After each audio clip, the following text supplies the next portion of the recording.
Hello guys, good morning all of you. This is Asif Iqbal. Today I am going to teach you build a concept why we say that angle of incident should be equal to the angle of refraction. That means what?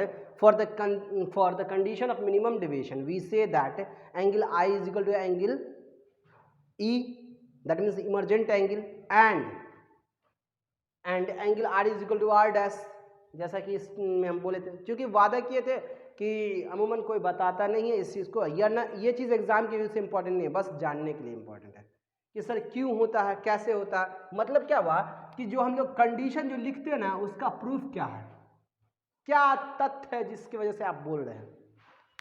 कुछ तथ्य होगा ना जिसकी वजह से आप बोल रहे हैं, उस तथ्य को साबित कीजिए।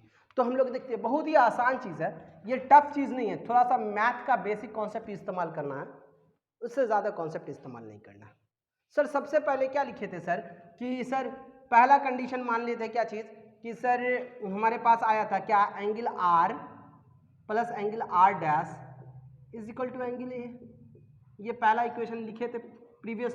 अच्छा, ये वाला पॉइंट अगर नहीं समझे तो प्रीवियस वीडियो देखिएगा, इसमें हम ये लिख चुके हैं हमारे प्रीवियस वीडियो से। दूसरा तथ्य क्या लिखे थे, delta is equal to what, angle i plus angle e minus A.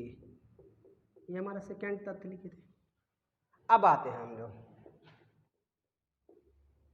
Bye Snell's law, Snell's law for first surface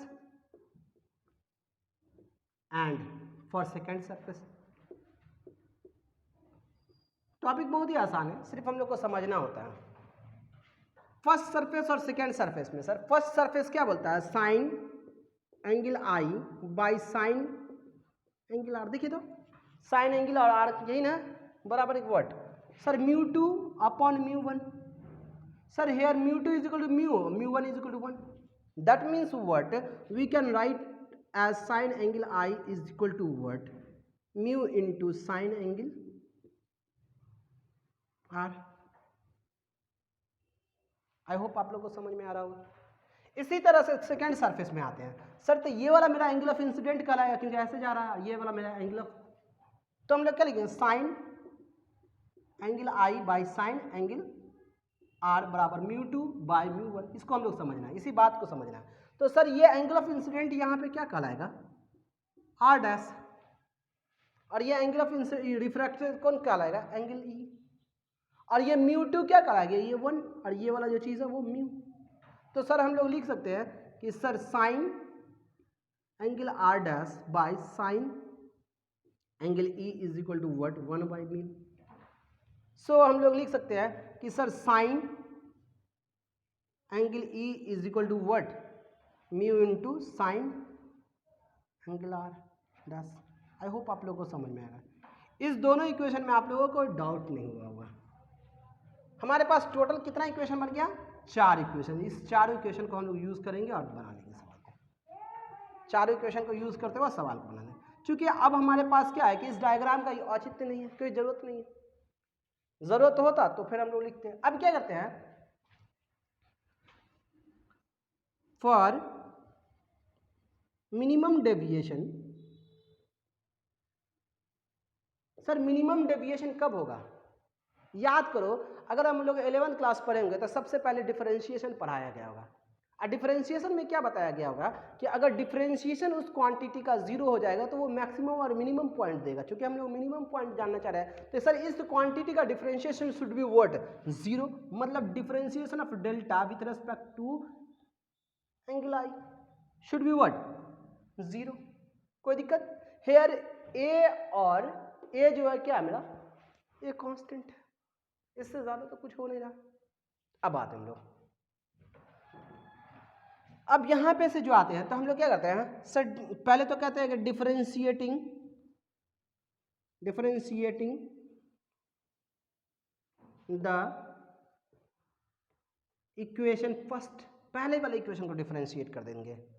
sir differentiate जो करेंगे तो हम लोग क्या लिखते हैं, अच्छा इसको मिटा दे रहे हैं हम लोग, क्योंकि बहुत सारा अब डिफरेंशिएशन का पूरा खेल हो रहा है।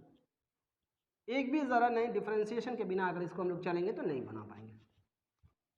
अब डिफरेंशिएट करो इक्वेशन फर्स्ट को, तो आप लोग क्या लिख देंगे, d r by d i अब plus d r dash by d i is equal to d A by d i. चूंकि एंगल आई जो है कांस्टेंट है इसलिए ये चीज़ जीरो हो जाएगा। तो सर हमारे पास क्या निकल के आया, d r by d i is equal to minus d angle r dash by d i. I hope आपको समझ में आ गया होगा। इसी तरह से डिफरेंशिएट कीजिए, differentiating the equation what second, सब इक्वेशन को आपको डिफरेंशिएट करना है। अगर डिफरेंशिएशन करिएगा तो delta by d i is equal to differentiation of angle i by d i plus differentiation of angle e by d i plus minus differentiation of angle A by d i. अब चूंकि ये constant है तो ये zero हो जाएगा। ये वाला जो चीज़ है डेल्टा क्या लिखेंगे, तो ये तो 1 हो जाएगा plus D angle e by d आई। कोई दिक्कत सर? ये जो मिनिमम डेविएशन का केस जो होता है वो क्या होना चाहिए था, जीरो होना चाहिए था ना, इसलिए हम लोग इसको लिख देंगे जीरो। तो हमारे पास क्या है 1 प्लस, आई थिंक आप लोगों को समझ में आ रहा होगा। अब बताओ तो बाबू कि differentiation of angle e upon d i is equal to what -1। So हम लोग लिख सकते हैं ऐसे करके। हमको तो नहीं लगता ये टफ चीज़ है, ये तो बहुत आसान है, इतना लिख सकते हैं।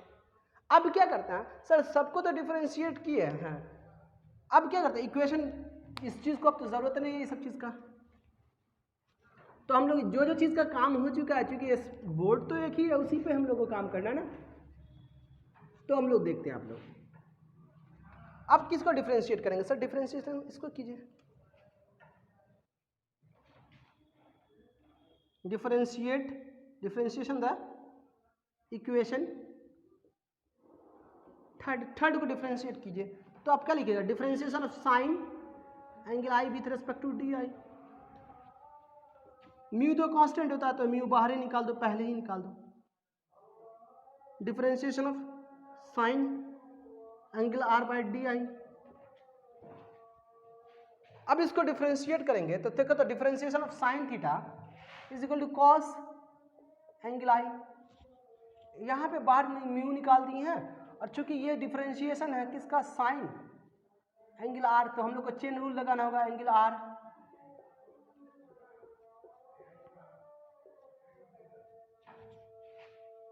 तो हम लोग को क्या लिखेंगे कि cos angle i is equal to mu into cos angle r i into यहाँ पे d r by d i. Sir d r by d i, चलो इक्वेशन इसको मान लेते हैं कि 4 नहीं 5, इसको इतना चेक लिख दिए। अब क्या करना है, अब कौन सा डिफरेंशिएशन बचा हुआ है, डिफरेंशिएशन अब मेरे पास आई होप कि 4 वाला इक्वेशन का बचा हुआ है, तो क्या लिखेंगे, डिफरेंशिएटिंग द इक्वेशन 4। तब हम लोग 4 को डिफरेंशिएट करेंगे, तो इसका डिफरेंशिएशन करेंगे तो क्या लिखेंगे, साइन एंगल ई, किससे करना होगा आपको, एंगल आई से, साइन एंगल आर डैश। हम लोगों को क्या करना होगा, आई से रिस्पेक्ट में लेना होगा। अब क्या करते हैं, इस चीज़ को मिटाते हैं क्योंकि इसका औचित्य नहीं है। यहाँ पे से जब डिफरेंशिएट करेंगे तो चूंकि फिर से चेन रूल लगाएंगे, और चेन रूल लगाने के बाद क्या लिखेंगे, sine angle i, sorry angle i कहते हैं, ई आई है कहाँ पे होगा, d e by d i. यहाँ पे सॉरी आई एंगल होगा, is equal to what, mu तो कॉमन निकालेंगे, इसी तरह से साइन का फिर से क्या लिखेंगे, cos angle r dash r, इधर यहाँ पे d r dash by d angle i. चूंकि आप लोग हम लोग देखिए यहाँ पे इस चीज को हम लोग क्या लिख सकते हैं, -1, यहाँ पे से देखिए था, कोई दिक्कत। अब हम लोग दिक्कत नहीं हो रहा है यहाँ पे से, तो दिक्कत नहीं हुआ है तो आगे हम लोग बढ़ रहे हैं। तो हम लोग क्या लिख सकते हैं, sign angle E into minus, तो माइनस यहाँ पे म्यू साइन लिख दिया, गलती लिखा गया क्योंकि यहाँ पे तो कॉस होगा ना बाबू, कॉस एंगल ई, यहाँ पे माइनस म्यू। अब चूंकि यहाँ पे कॉस है तो इसको हम लोग देखते हैं, cos angle r dash. Sir यहाँ पे ये देखिए तो ये चीज को क्या लिख सकते हैं आप, इस चीज को देखिए तो आर डैश बाय आई ना, तो इसको हम लोग क्या लिख सकते हैं, d r by d angle i with negative sign, इस नेगेटिव से इस नेगेटिव को फिर से उड़ा दो। तो हमारे पास क्या कॉन्सेप्ट में निकल के आया सर, हमारे पास ये निकल के आया कि ऐसा चीज हुआ। जब ऐसा चीज हो गया है तो क्या करते हैं, इसको हम लोग इक्वेशन जो है 6 मान लेते हैं और 5 को डिवाइड कीजिए 6 से, तब हम लोग को क्या निकल के आ रहा है उस चीज को देखना। 5 और 6 को डिवाइड करने पर क्या नजर आ रहा है कि कॉस एंगल आई अपन cos angle e is equal to what बाबू, तो हमारे पास आ रहा है म्यू म्यू कट जा रहा है और ये वाला क्वांटिटी भी कट जाएगा, cos angle r by cos angle r dash. I hope आप लोगों को समझ में आया होगा। अब क्या करना है, इसमें थोड़ा सा और आगे बढ़ना है, क्योंकि इस टाइप का क्वेश्चन जो होते हैं ना उसको एक बार देखिएगा तो समझ में आ जाएगा, क्योंकि इसमें जो मैथमेटिकली अप्रोच है ये सिर्फ और सिर्फ आईआईटी के लिए है और टीचर के लिए मेनली। तो हम लोग क्या करते हैं, स्क्वायरिंग कर देते हैं हम लोग, फिर से स्क्वायरिंग द एबव इक्वेशन है, ऊपर वाले इक्वेशन को ये वाला जो स्क्वायर कर देंगे, तो cos angle i by cos angle e is equal to what, आप इसको ऐसे भी लिख सकते हैं, cos square angle r by cos square angle r dash, यहाँ पे भी स्क्वायर यहाँ पे भी स्क्वायर। अब क्या करते हैं, इसको साइन के फॉर्म में ले जा रहे हैं, 1 minus sine square angle i by 1 minus sine angle e, इसी तरह का यहाँ पे लिया जा रहा है। इसमें क्या लिख सकते हैं हम लोग, इसमें ज़्यादा टफ नहीं है, 1 minus sine angle r upon 1 minus sign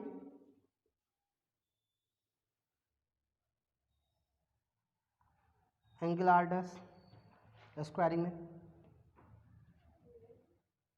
अब चूंकि यहाँ पे से थोड़ा सा अपने लोग को समझना होगा ये सब चीज़ क्या हो रहा है नहीं हो रहा है, तो थोड़ा 1 मिनट के लिए वेट कीजिए, हम थोड़ा सा काम हो गया मेरा।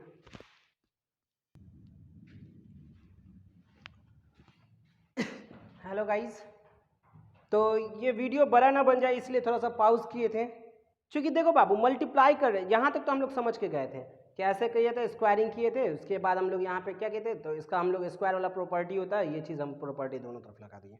अब क्या करते हैं, मल्टीप्लाई कर रहे हैं म्यू स्क्वायर इस साइड में दोनों तरफ, तो इस बात को लिखे। अब यहाँ पे ये देख लो, तो ये ऐसे उतार चुके हैं और यहाँ पे वाला चीज़ देखो, स्क्वायरिंग से करने पर जो है हमारे पास यही ना ऑप्टेन होगा, क्या और कुछ होगा।